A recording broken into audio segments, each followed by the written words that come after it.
ازيكم عاملين ايه؟ عندي النهارده وصفه عظمه من طعمتها، هتدعولي باذن الله. نقول بسم الله كده ونخش على البوتاجاز في حله كده ايه محترمه، وكميه زيت برضو محترمه.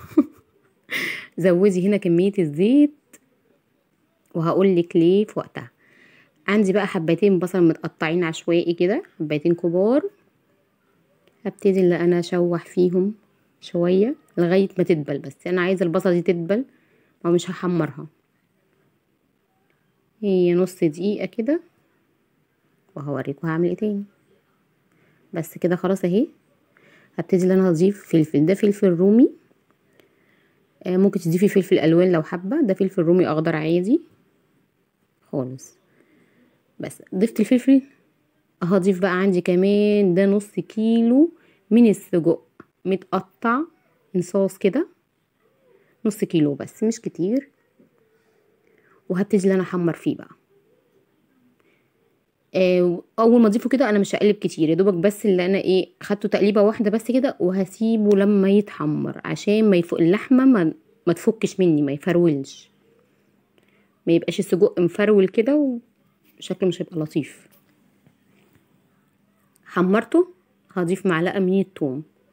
وطالما السجق اتحمر بقى ممكن بقى تقلبي براحتك، مش هيحصل له اي حاجه. طالما خد التحميره هو خلاص كده قفل، اللحمه مش هتطلع. قلبي بقى براحتك لغايه ريحه التوم دي ما تطلع. انا مش هحمر التوم برضو، انا بس ايه يدوبك ان هو شم الريحه بس كده. وهضيف لتر من عصير الطماطم، لتر عصير طماطم.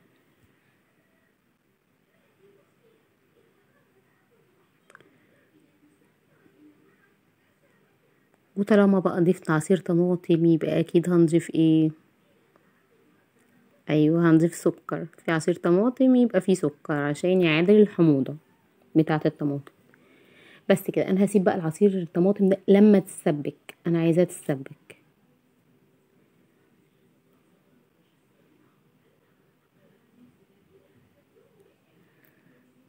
بس كده خلاص واسيبها بقى. هي كده اتسبكت وبقت فل وتمام قوي. هبتدي بقى نضيف البهارات بتاعتي، وطبعا مش هزود في انواع البهارات لان انتوا عارفين السجق بيبقى كميه البهارات فيه كتير. فانا هنا ضفت فلفل اسود وملح بس مش هزود اي حاجه تاني.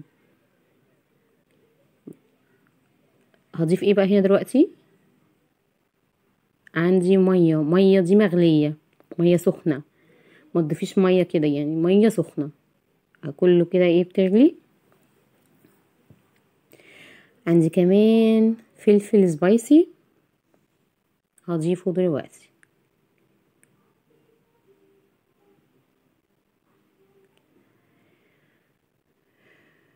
الفلفل ده هتغزيه غزه بس كده بالسكينه، غزه ما تقطعيش بس. وهنزله كده في الصوص ده.